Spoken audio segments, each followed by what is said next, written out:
Aloha, I'm Congressman Ed Case with another report to you on Olelo Community Broadcasting. Today I'm coming to you from my district office in downtown Honolulu, where I've been for a couple of weeks of work throughout my district from Makapu'u all the way to Kahe Point and Mililani. A lot of great work here. About to go back to Washington, D.C. for a very, very full June and July on many, many issues that we face, infrastructure, appropriations, all kinds of other stuff. But today what I wanted to do is give you a little flavor for what it's like for me when I am back in my district, when I'm out in the community, when I'm talking with folks, trying to understand exactly what's going on in my district so that I can take that all back to me when I go back to Washington, D.C. And so we're going to cover a couple of things that I've done over the last couple of weeks. First of all, a great couple of days out in Kapolei, one day at Kapolei High School with their incredible team there, talking to the Kapolei High School team and students about how they navigated COVID-19, but also an incredible partnership with Hawaii Pacific Health in terms of getting vaccinations out throughout the community there. And then another incredible event when I was very blessed to attend the groundbreaking for our brand new Daniel K. Akaka State Veterans Home, which so many of us have worked on for so long. And then another activity, another day spent in Waipahu, really at both Waipahu Elementary School and Waipahu Intermediate School. Again, trying to check in with the teachers, the students, the communities of Waipahu to understand how they had gotten through COVID-19 and how they were handling many of the other issues that they have in those great communities. Waipahu Elementary School, for example, has one of the highest populations of residents from the compact countries, the so-called COFA migrants, who have many of their challenges, and those challenges have to be handled in our education systems because they're entitled to attend our public schools, as all of us are. And so trying to navigate just the fact that there are many languages within the COFA migrants themselves, talking to the team there about how they do that. And then finally at Waipahu Intermediate, another great school, one of our largest intermediate schools in the entire state, same basic issues. How can we help them in Washington, D.C.? There at Waipahu Intermediate, also a very, very interesting conversation with the Future Farmers of America, who's a statewide organization, national organization, their thoughts in terms of agriculture and community development. And then I had three great talk stories with my partners in elective office at the city council level. I always try when I come home to spend some time with them. What I've done of late is I do a joint talk story with them. And so I had a great talk story with Councilmember Augie Tulba. Augie represents the district that I represent, all the way from Mililani, all the way down through Waipahu to many parts of Ewa Villages and Ewa Beach.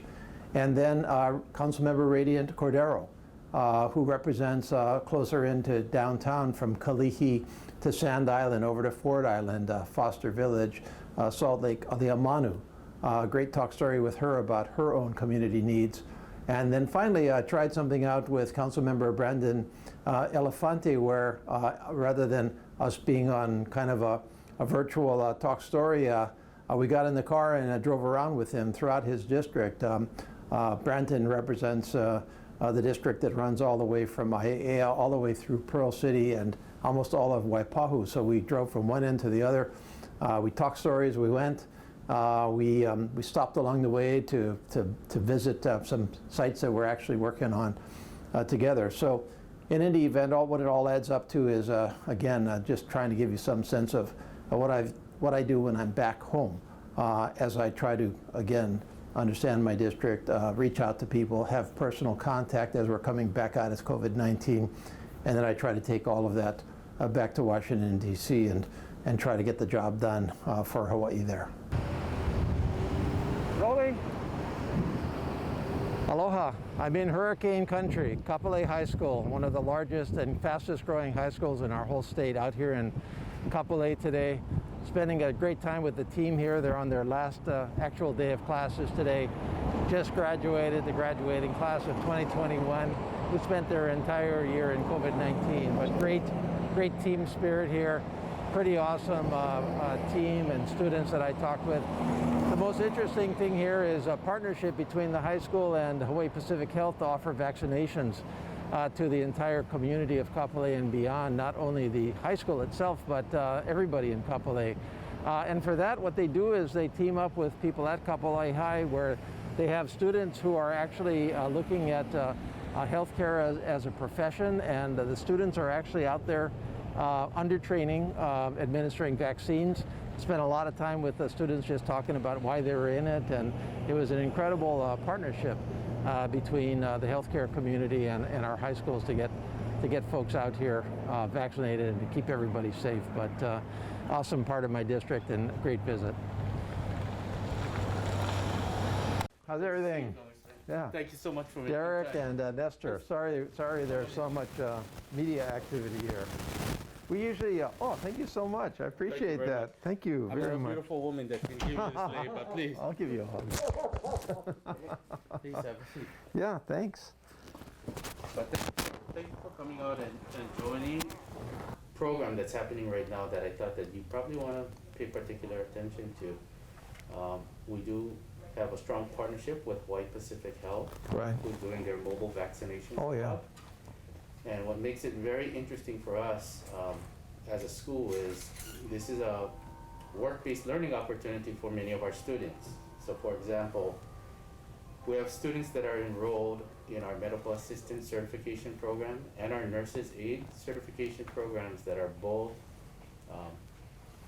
working and volunteering their time Oh, good. with our community members. We have students that are administering the vaccinations under the guidance of the Hawaii Pacific Health doctors and nurses, as well as monitoring the patients after their vaccination shot. So How many, just so I can kind of get my head straight again, how many total students, how many in the senior class? So this current school year, we're a little short of 2,000 students in grades 9 through 12. We're at about 1987 at the beginning of May.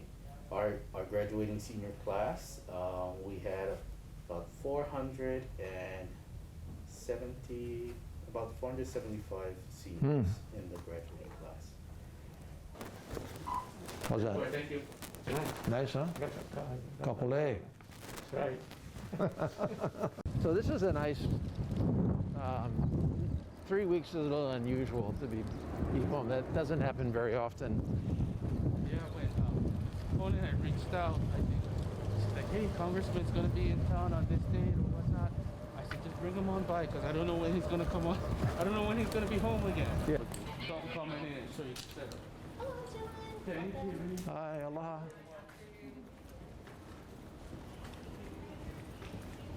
We've been partnering on some of the programs here, but all of her nurse aid students are here today volunteering, helping in the gym. Excellent. But she's incredible. She's so committed. She became a nurse aide herself so that she could teach her students how to be a nurse aide. What are you doing next? Are you going on to Yeah, so I'm going to be going to college at Baylor University in Waco, Texas. Baylor? Yes, sir. Oh, wow. Okay. Okay, excellent. Excellent. Huh. Right. So that your two students in there, they're going to go into healthcare, That's right. right? So that's great. So, Yeah. Aloha. What a beautiful morning here in Kapolei on Memorial Day. Here at the blessing of the annual Akaka State Veterans Home, our second state veterans home for our 100,000 plus veterans here. It's appropriate we're doing this on Memorial Day when we remember those that were lost in defending our freedoms. And of course, this is their day. We do have a Veterans Day for all of our veterans. But you know, when we honor our fallen today and we bless this home on this day, we remember all those for whom they never are going to have an opportunity to benefit from the GI Bill, never going to have an opportunity to benefit from our many veterans programs throughout our country, and certainly will never have the opportunity to stay in this incredible home if and as they need it. But our obligation is not just to our fallen, it's to all of our veterans and their families. And so as we celebrate this incredible event here today, we also remember that we are taking care of the families of those that have fallen as they need care and as we have promised for well over a century now. This Veterans Home is an amazing accomplishment. Many thought it wouldn't happen. It is a testament to Senator Daniel Akaka that it is here today and that we are celebrating it by naming it after him. This started really late in the 2000s when Senator Akaka and our congressional delegation championed federal funding for a state veterans home. Under our veterans system, we of course have federal operated veterans homes by the VA, but we also have partnerships with states under which the federal government will assist states. If the states can come up with the matching funds to construct veterans home and operate them really within the veterans system.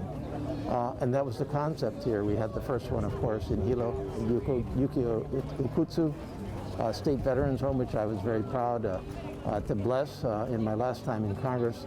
And so it's really of incredible significance for me personally that all these years later I'm able to participate in the second one.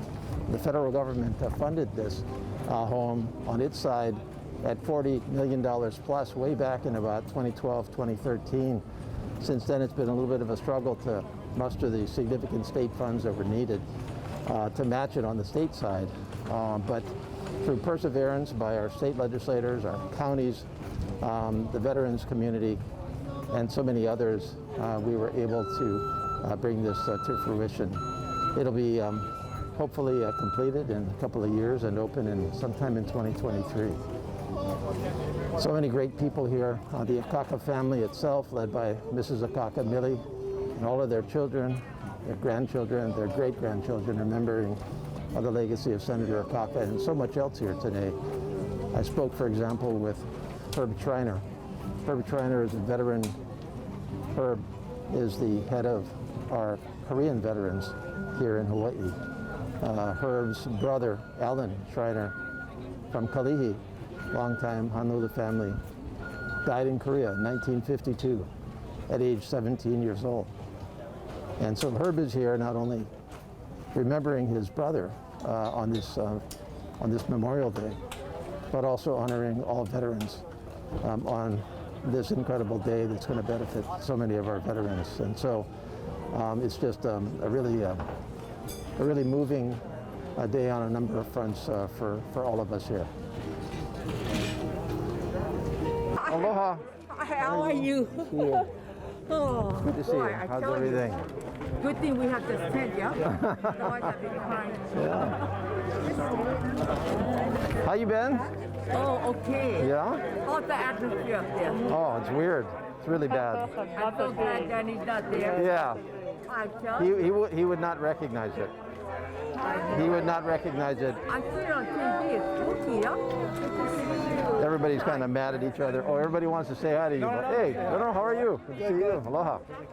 Yeah, but it's crazy. It's crazy up there. I don't know if anybody wants to run for office up there anymore. It's dangerous. It actually is dangerous on occasion, yeah. You're a lot more careful with yourself and the people around you, too. Yeah. Okay, well, you have a lot of fans that want to admire you. Well, thank you so much for your service. And okay, now I know who you are. Here you go. Now you look like a regular guy. It's good to see you again after all this time. You're doing a good job, sir. Thank you so much. Thank you. Aloha. Hi, Ed Case. Nice to see you. Thank you. He was killed. Oh. He was 17 years old, and my mother took that to the grave because she had to sign. You know, with 17 you have to sign. She signed. She took it to the grave, and I told her, you know, Mom, he was just done today. Alan was hell on wheels. If you tell him knock down his tent, he'd knock it down. What was his name? Alan Schreiner. Alan Schreiner. Yeah. And where was he up from? north, up north. Where was he from? I'm sorry? Where did he grow up, Alan? Kalihi. Kalihi. Oh, yeah. Yeah, Portuguese. Yeah. You Oh, know, old they Portuguese think family. Aule. Ah, I see. Well, thank you so much. I know it no, still hurts thank after all of I'm that. with the State of Hawaii Department of Defense Public Affairs Office, and I'm honored to be your MC for today. Thank you for attendance, those here in person and those online. My family and I are truly honored to be here today to share in the groundbreaking ceremony for the second Hawaii State Veterans Home in Kapolei, the Daniel K. Akaka State Veterans Home. We're truly grateful for all that you have done.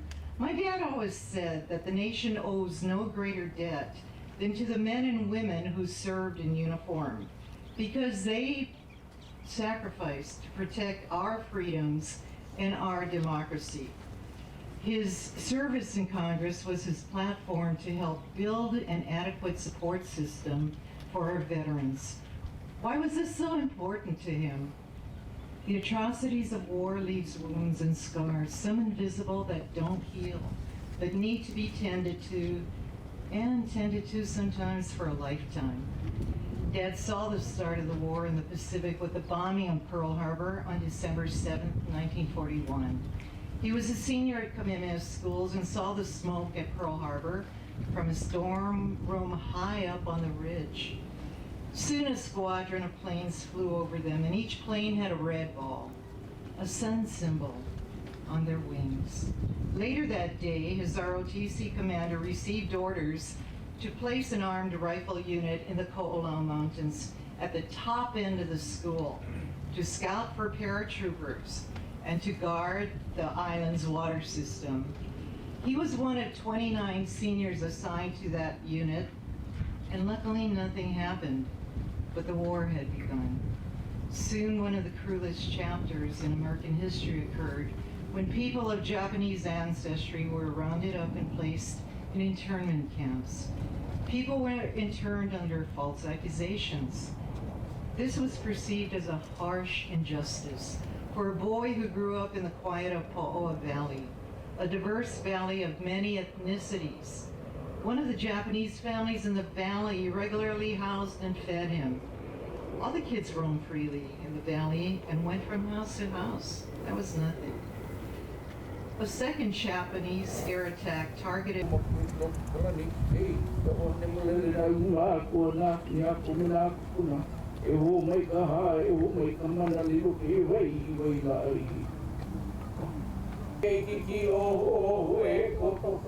Ora kino malui kalani malui hoe e hol mai no ke akui panamau kau o makono o makono ai e rau mako mai kalai kia kala kau mai koku ya kalai mai kai kina kau e nau mako po nau mako kia e na ku na paulo ko pala ko pana po kia oh my hey,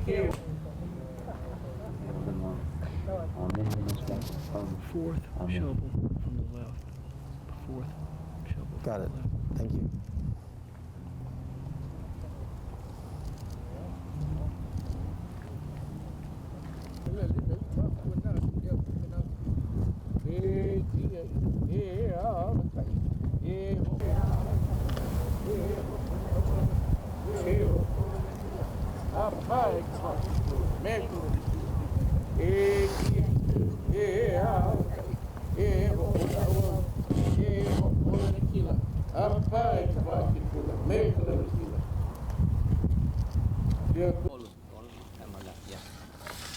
Oh, sorry. Now we're going to go to the right, but be careful because the dust, yeah? Going to the right.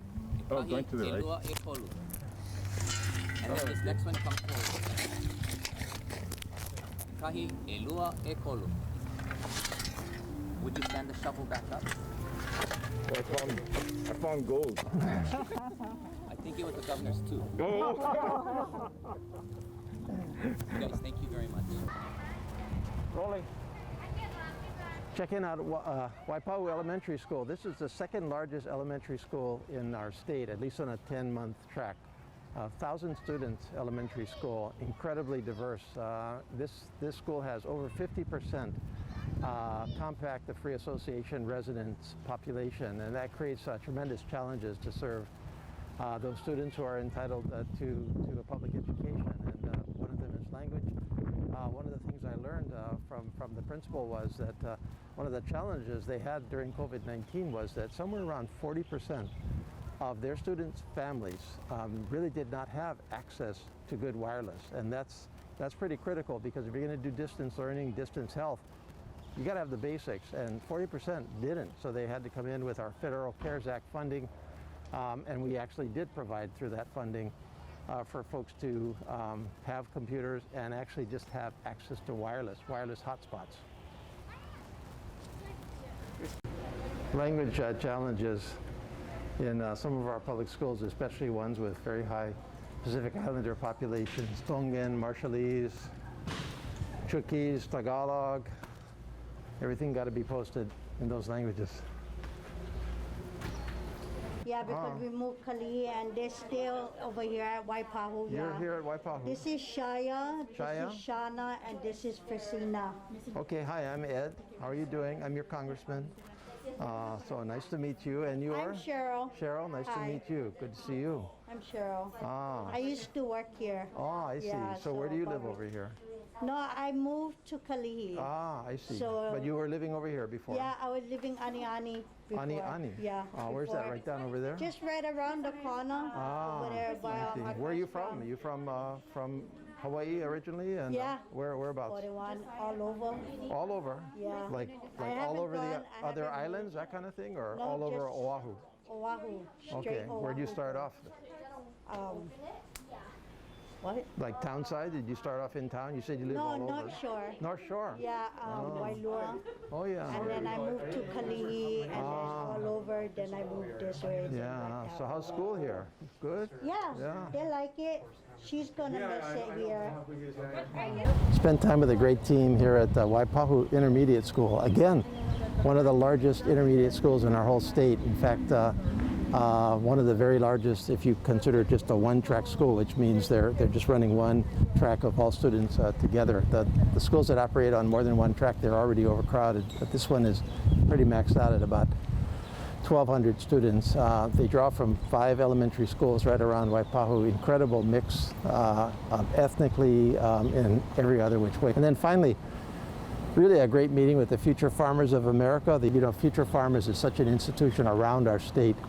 The state leaders are actually here at Waipahu Intermediate, and it's exciting to talk to them and to hear their dreams and their hopes and aspirations for not just kind of Kauai agriculture as in farms, but beyond that. Good. What's your name? Darren. Darren? Yes. Nice to meet you, Darren. Nice to meet you. Hello. How are you all? Hi, aloha. Ed Case. Nice to meet you. Hi. I'm Ken. Ken, nice to see you. I'm Sean. Aloha. Sean? Aloha. How are you? So are you all FFA then? Is that what's happening? And what does that say? State reporter. Yeah. So you're a state officer. 4 of us here. 2 of them are not here currently, but Yeah, I'm state president. Oh. The other 2 are vice president and secretary. Ah. How many in FFA nowadays? I don't even know anymore. We're trying to get around 50 new chapters this year, so Wait, 50 new. we're trying to get like 50 chapters in Hawaii right now. Oh, really? yeah, because due to the pandemic, it has decreased. Yeah. We're Right. trying to bring it back up. Uh-huh. So how many in each chapter then? How many members overall? We're trying to get over 1,000 this year. Wow. Like this year meaning the next. Oh, the next school year. The next, Yeah, sorry. the next school year. Is today your last day? Yeah. Yes. Okay. What are you all doing for the summer then? Rest. Get ready for next school year. Oh, okay. Are these the official other officers? Yes. Hi, I'm Ed Case. the state secretary. Nice to meet you. Hi, State aloha. President. Yeah, nice to meet you. So what's happening? Tell me a little bit about FFA nowadays and what are you focusing on?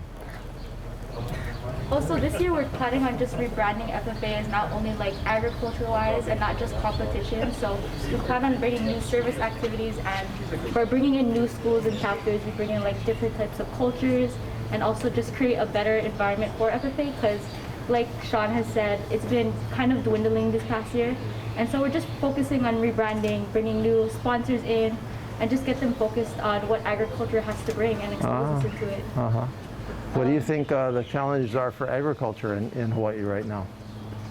Go ahead. It's definitely the high imports, but mostly the perspective of the students towards agriculture. Because when I first started, I thought of agriculture as just farming or working under the hot sun. But after being in FFA, I was exposed more towards the different branches of agriculture and how it's also scientists, it affects businesses and law. And I think that's very important for students to know that as well.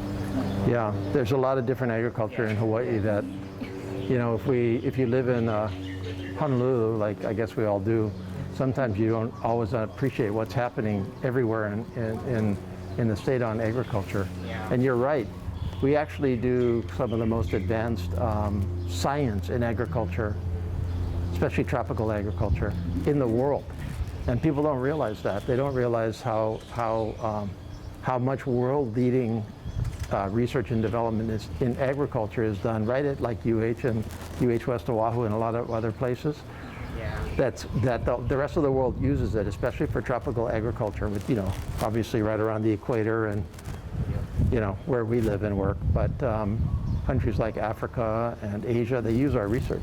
Yeah. So that's agriculture, right? And so when we can fund that at the federal government level, we're not only helping our farmers here, but we're also helping our university, we're helping our scientists, we're helping our lab technicians, and so agriculture is much bigger, as you said, than just, what did you say, laboring under the hot sun or something like that, which it is, by the way.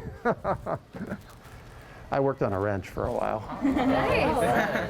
I'm from the Big Island, so I kind of grew up in agriculture country, but then after I graduated, I didn't go straight to college. I went to Australia, as a matter of fact, and I worked on a ranch. Welcome everyone. Happy Aloha Tuesday. My name is Radiant Cordero. I'm the council member representing my neighbors in Council District 7. I want to, of course, welcome Congressman Ed Case, who is joining us for this talk story tonight. Anyway, thank you so much for having me on. I really appreciate it.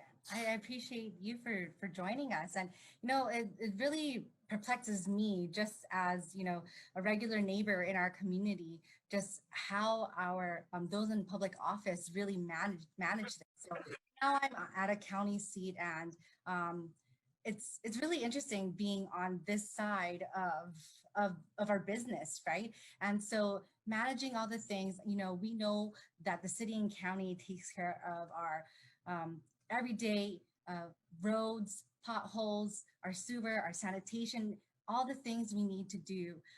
But in partnership with our congressional delegation, including yourself, how do you see the city and county of Honolulu as a partner for us? Because for as an incoming and new council member, and I just want to share that I'm just, I guess, 6 months now into my new term. Actually, it is just, actually today makes 6 months into my new term. So it's been a whirlwind, really.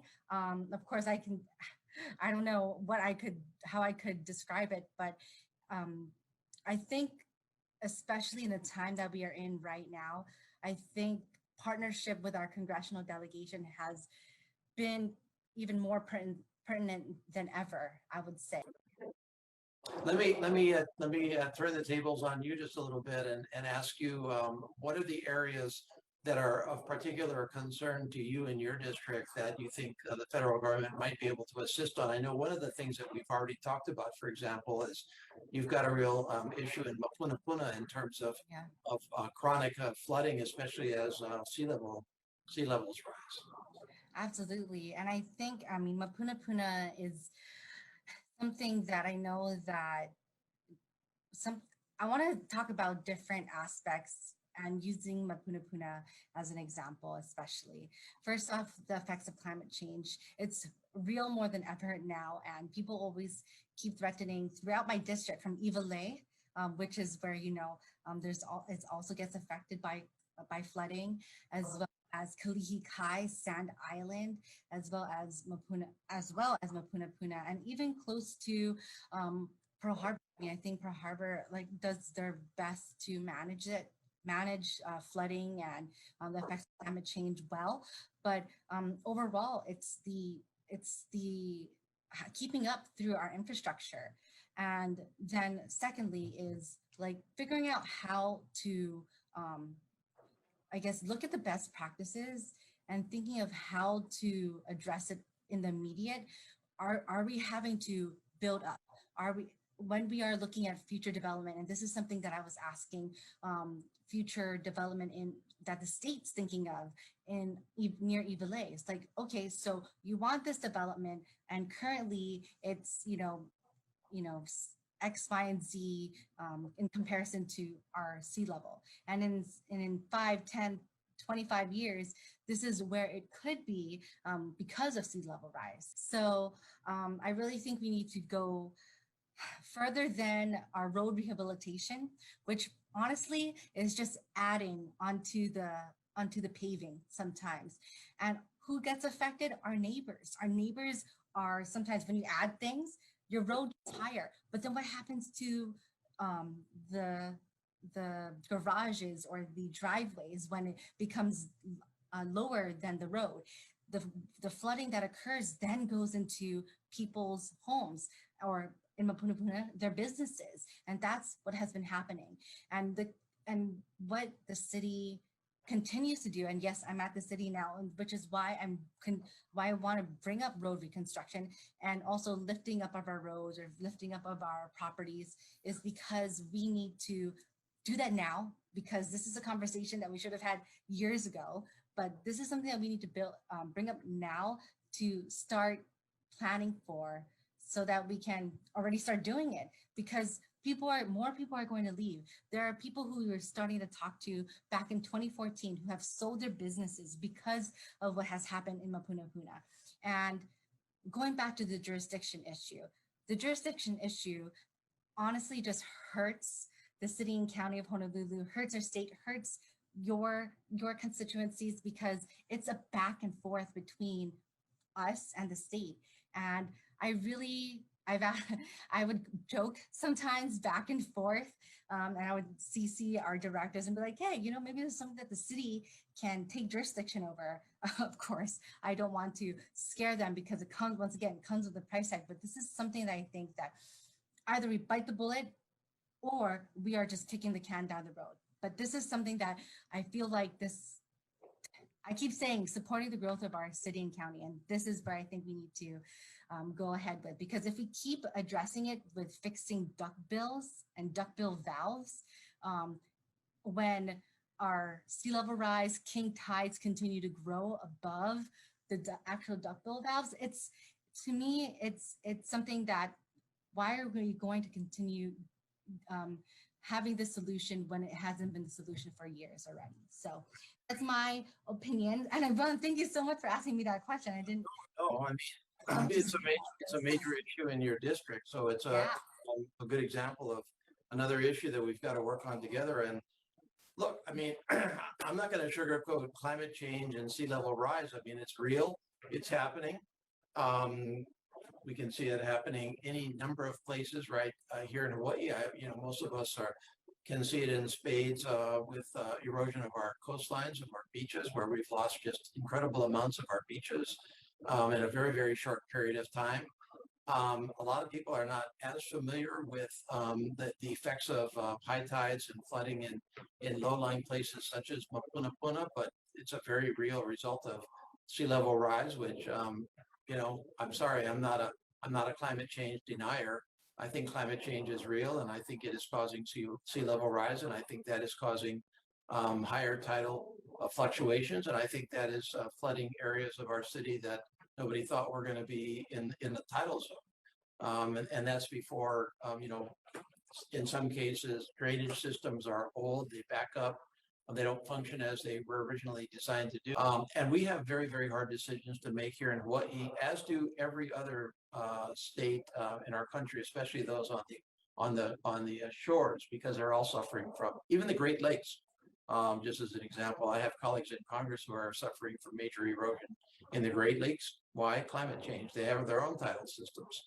And so we need to do that on a macro level, but then coming back to Mapunapuna itself, the U.S. Army Corps of Engineers is responsible for major flooding improvements, for maintaining drainage canals. We can certainly work with you more, we already are, on trying to get the Corps of Engineers focused on Mapunapuna itself.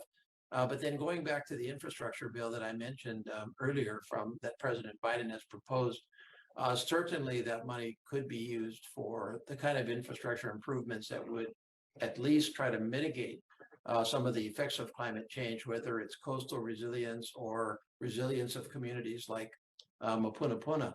And so again, I'm not going to sugarcoat it. There's some very, very tough decisions to make, but that's the situation we have. So how do we muster our resources to get the best possible solution? And that's where I need to work with you, especially with Mapunapuna.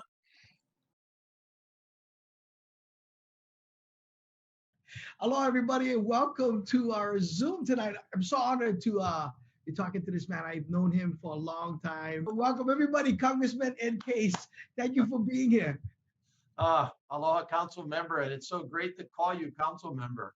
I'm really looking forward to our partnership. Of course, everybody knows you as who you are, but I actually have known you in a different way for over 10 years now. I think the first time we met may have been when you were giving a show over on Kauai, and I was campaigning for something or other over there then. And I remember talking to you, and you were asking me about public service at the time, and you were thinking about it even then. And this is maybe 10 years plus. And then a couple of years ago, we had another conversation, and you were still thinking about it. I told you, go for it already. Paul talking already. Many folks that want to get into elective office, they talk and think a long time, and of course it's understandable. It takes quite a leap to go from talking and thinking about it to actually doing something about it. And so I'm really happy that you did that. And along those lines, I'll tell you my story about almost not doing it. So this is way back when I first ran for office, state legislature in Manoa Valley. Many decades ago. I actually lost that race, but that's another story. So I think about it. I talk to myself. I talk to my family. I'm agonizing about it, and I wanted to do it. And I thought about it for months, and I planned it out, and I had everything all ready to go. But it came the moment of truth when I had my sign and I had to walk out on the street, 5:30 in the morning, I think it was, to catch the early traffic on Manoa Road there, and I still remember exactly where it was. So I parked my car and I got my sign out of the car, and I said, "Okay, I'm ready. I'm going to go for it." And so I walked down towards the street, and about halfway down, I chickened out. I walked back to my car.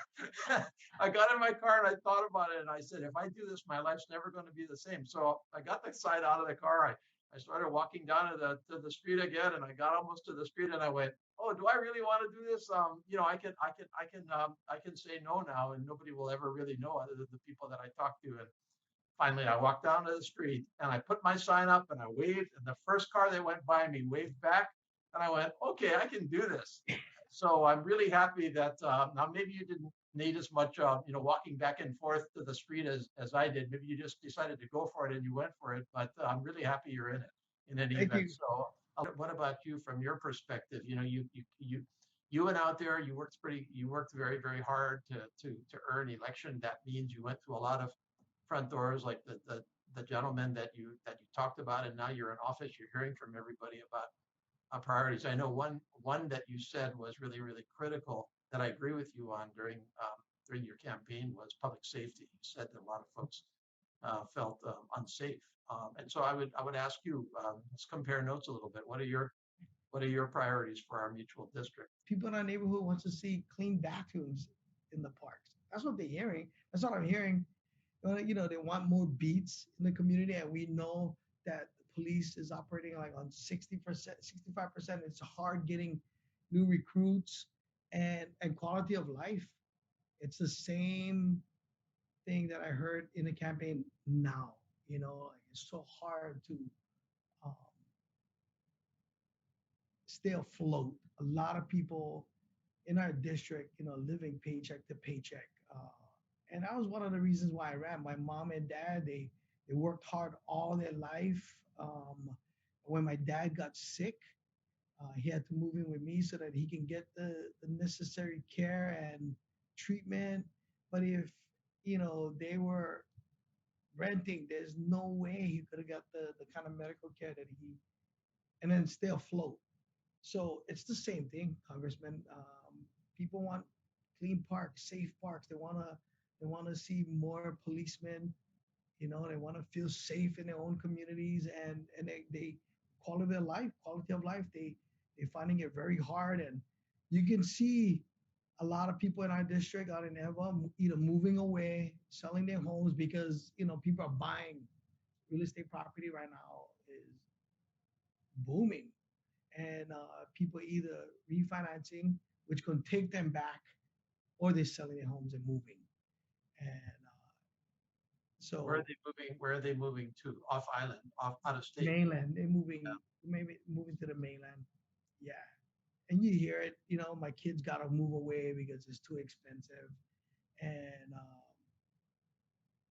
yeah, no, I feel for that. I want to be a part of that discussion that goes, wait, how do we make this good for future generations? So Let me ask you this to follow up on. Where do you think that our federal government can most help you and our mutual constituents? But now I'm talking about you as a city council member with the services that the city and county is responsible for. I mean, you talked about some of the benefits, community benefits that are really, really critical. And I think you've talked a couple of times around, but now just to take it straight on, affordable housing. These are areas that the city is very much involved in. Where do you think the federal government? We can get to COVID-19, by the way, in a second, but just aside from COVID-19, if there is such an aside right now. So, I think one of the things that you saw with people just trying to get information on how to get loans, funding nonprofits, that can help in our park situation, or cleanups, community policing, so getting people information on how they can get those federal monies to help their programs. Yeah, it's a frustration for me because the federal government has, many programs, and I don't think that we take full enough advantage of all of those programs. This is throughout Hawaii. I think that if you look at, for example, the programs that the federal government offers, where state and county governments and nonprofits can compete for those grants. So these are what we refer to as competitive grants. So they're not the grants that are going to come to you because the money was appropriated. It's kind of automatic. Some of that, like transportation money, for example, a lot of that is pretty automatic. It's driven by a formula.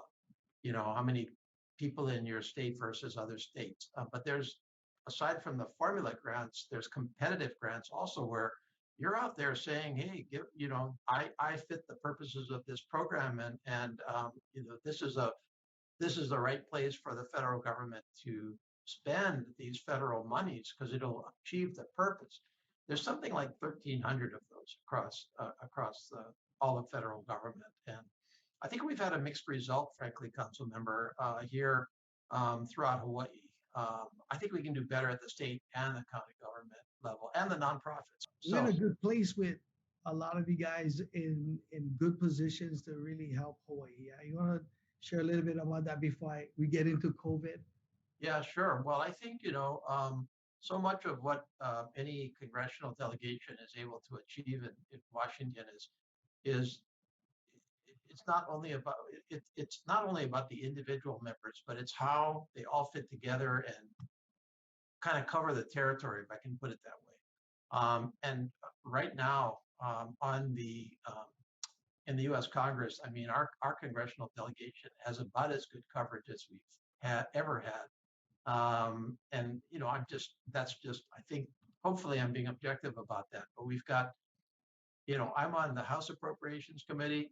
Senator Schatz is on the Senate Appropriations Committee. And so right there, you have a delegation with two members on both sides on appropriations. That doesn't happen very often. We have Congressman Kealoha, who's come in very, very strong on the Transportation and Infrastructure Committee, which is responsible for what it sounds like. And we have a major infrastructure package that has been recommended by President Biden in the trillions of dollars.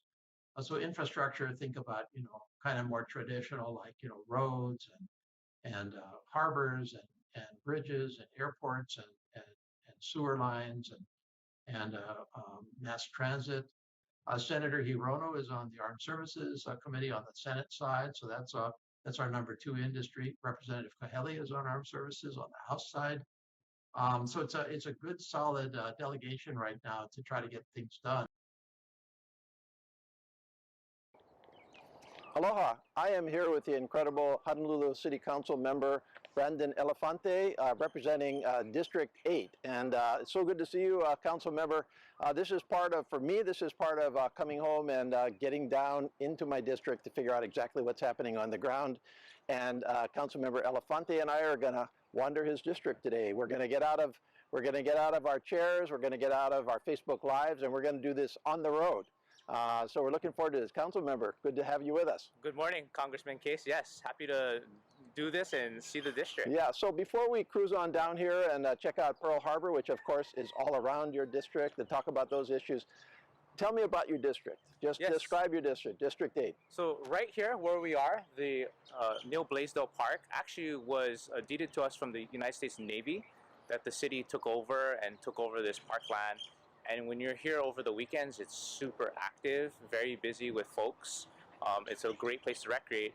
And right just down here, just Makai, is the Pearl Harbor Historic Trail, which is a top priority that I'm working in partnership with you. Right. Thank you so much for your collaboration and your help in working with the United States Navy Joint Base Pearl Harbor. Yeah, well, we'll get into that and talk about that trail, because I think it's a really good example of federal county cooperation, and state for that matter. But District 8 is a lot about Pearl Harbor, and of course here it is, the original Pearl Harbor, Pu'uloa, long ancient Hawaiian history before it became a major naval base for our country, beginning in really the late 1800s when it was a coal station. But here we have all of Pearl Harbor right in front of us. We've got the base, the principal base over there. We have Ford Island right in front of us. We have the various locks. We're coming around here. We see some of our facilities and some of our bases, and then military housing. So, I mean, maybe the first thing to talk about here is our federal government influences your district in a lot of different ways. I mean, almost all of your district borders right up on Pearl Harbor, and is intimately involved. So how do you interact with the military? Yes, I think it's constant communication and collaboration and coordination, Ed, and just how we communicate with them. One particular area is this trail right here, the Pearl Harbor Historic Trail, which the Navy owns, that the city leases from an agreement, joint use agreement. And we look at this as a vision project that we work with our federal partners to ensure that people get active. We've just seen some people working out over here at the park, and I'm assuming that some will make. They look like they were Navy SEALs or something like that. Yeah, training for it, right? Yeah. We don't know about that. But yeah, you know, this is really an important resource, especially the rich history here. You know, at one time before the war, it was a very beautiful shores to, you know, swim in and all. But, you know, since then, there's a lot of rich history that is here. And we hope to have place markers, wayfinding, where we can get tourist attractions and also restaurants and whatever it is, coffee shops along the shores, to really memorialize what we see here in this rich history. This is really amazing when you come down here. A lot of people in Honolulu, they don't, I think, appreciate how close Pearl Harbor is to our communities and part of it. And by the way, speaking of the Navy SEALs, I actually visited them yesterday. They have a base here. It's right over there, right on the bottom of the peninsula there. And speaking of swimming in Pearl Harbor, Navy SEALs are tough. They actually every year do a race, a swimming race around Ford Island. Wow, I would not. And they had a plaque on their wall in the SEALs headquarters that had the winners of the around Ford Island. So I asked them, how was the swim this year? Because they just did it. Yeah. They said, well, some guy won, and yeah, he whipped around. So one of the interesting things about Pearl Harbor that is in your district is this was ringed in the old days by fish ponds, the ancient Hawaiian fish ponds. This was a rich fishery, and some of these fish ponds are being restored, and I think you're part of that effort, right? I think right over here we have one of the fish ponds. We do, right off of Magroup Point, called Loko Pa'iao Fish Pond, and you know, thanks in part to Auntie Kehau Lum and Bruce Lum, as well as Kim Moa and the group there that have worked with the Navy to really restore that pond in that area, and it's a beautiful pond. Well, I've worked with them too, because where I get involved here is making sure that the Navy,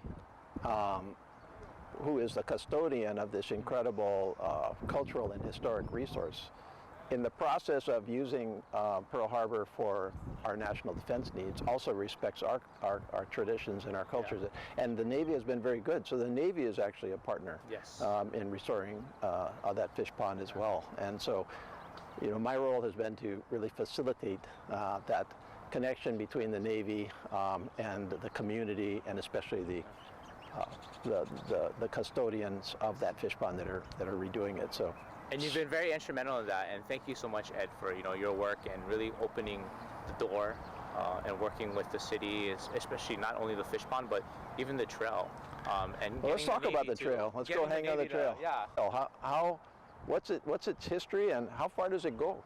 Yeah, so there's active lines under here. That is, gas lines and active lines that goes that the Navy owns. The city has its lease. As you can see, we've done some repainting. There was a recent cleanup here back for Earth Day, and we hope to have more cleanups here. But the really overall goal for this 18-mile trail, we're in this 5-mile section where it's really nice, is to really make it a world-class trail. 18 miles. So where does it go from to? So we're gonna see the east end by Richardson Field area, by Aloha Stadium, and it actually goes as far as Nanakuli. But there's certain landowners along the way. So the state is building Leeward Bikeway 1. Hopefully in the future, Leeward Bikeway 2 goes out to your area in Ko'olina, and then hopefully one day off to Nanakuli. Does it hook into the railway right away? It comes around there in that area, and I know we've worked with the old railway folks there in Eva. So that's, they want to make sure that they preserve that as well, and we're very cognizant of that. Right. Yeah. So this is Navy land. They use it actively for their own purposes, including utilities. For example, as I recall, the water for Pearl Harbor comes from the mountains in your district, up in the Waimalu area, if I'm not mistaken. Comes down here, and comes over here, and then down to Pearl Harbor. So they lease it to the city. The city runs this and maintains it for. Correct. So what are the big challenges with the trail right now? Well, if you're here about 5 years ago, there was a large homeless encampment right here on the shores. So when we worked out the lease agreement with the Navy, we were able to partner and come in to get these people services and clean out this area. The next project we're working on with Joint Base Pearl Harbor Hickam and the Navy is to see what we can do with these overgrown mangroves here. And then there's some illegal structures down there that we acknowledge that may not be in city boundaries, but is something that is part of the Navy's kuleana to help assist us with. It's a beautiful trail. People want to feel safe, so maybe in the future we can have food trucks, maybe some business owners further down Kamehameha schools could look at restaurants and nice gathering venues, and then maybe bike share where people could go to the Arizona Memorial Visitor Center and just look at these markers, just as we see here, what happened here on December 7, 1941, or where does that look out to? So there's really a lot of neat opportunities. Yeah. And one of the areas that we've worked with you on is to actually extend the bikeway, as you talked about, out in that direction. So it really truly hooks in with the communities of Eva Beach, Kapolei, so that people actually can transit all the way through. So that's actually one of my community funding requests in appropriations right now. This is the area where you can actually, for the first time in a decade, try to designate funding to specific projects. And you're on the appropriations committee. I'm on the appropriations committee. Congratulations on that. Thank you. Well, I try to use it for good purposes. In this case, it's a really good purpose because for me, this is really a treasure, and you've done so much to try to bring it along, and that there's so much more, as you already pointed out, that we can do with it. Truly world class. It is. But it does need some funding on the Eva end, and then of course it needs some help on the other end, which we're going to talk about when we go over there. Yep. Okay, cool. Awesome. All right, let's go. Thank you.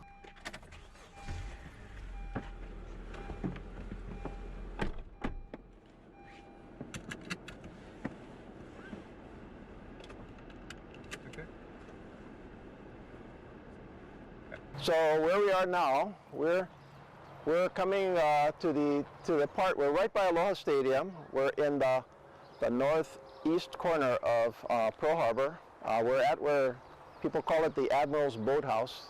Everybody on Pearl knows what the Admirals Boathouse, and that's what it is. That's where the Admiral keeps his boat, barge, and he can take it and go around Pearl. Well, you tell it, the bike path comes to here but doesn't connect. That's correct. So people have to get off onto Kamehameha Highway, which we'll see, and which we've been working with your office to work with the Navy to get a multimodal connection there. Because this is obviously This is Navy land. Yeah. It's Navy land from where the trail ends right now to getting on to basically a better place over there, right? Hawaii Department of Transportation in the city was looking at, flashing beacons, control signals, or elevator area. Looks like this is some new signs that HDOT put in to be aware of this. This has been a safety issue to connect. So because we're not able to connect on the trail, we're looking at an alternative here on this side to look at some Navy lands, and then also another multi-path that connects from the Aloha Stadium station down heading. So where we are now, I'm looking over here. You can show that is Aloha Stadium. Yep. We're at the eastern end of Councilmember Elefante's district. Don't get in. Don't get. And we want the bike path to be able to come from Pearl Harbor, where we just were, all the way along, and connect into the rest of the city. Correct. Right here. And between here and there, which is only about, I would say, 400 yards away, that's all Navy land, and there's some sensitivity. So, right when I got elected, actually, you and I talked, and I said, where can I help? And you said, right here. Help us with the Navy to figure out a solution to find a way to take care of the Navy's security concerns, but connect the bike path all the way through, so it can go all the way to downtown and the rest of the city. And we've been working on that. Yes. And we're actually, well, you can go ahead and talk about progress. You're probably, and you can see that there's a reason for doing that, because right now people have to come off the path on this very narrow sidewalk. They gotta cross this this road right here, which is an on-ramp, and it's pretty busy stuff. So it's an important project for safety purposes and multimodal transportation, which is a fancy way of saying, hey, do we all have to get in cars to get where we're trying to get to? So tell us about where things stand with the Navy right now. So right now they're just waiting to hear, to see what the Hawaii Department of Transportation can do before the Navy looks at their lands to see if they can incorporate funding on their property to create some sort of connection. And so it's kind of stalled right now. Yeah. Okay. So we got to punch through. We do, and we're still at it. You and I have been big, strong advocates. I had fun. Me too. And it was a great idea. All right. All right. And that is a wrap.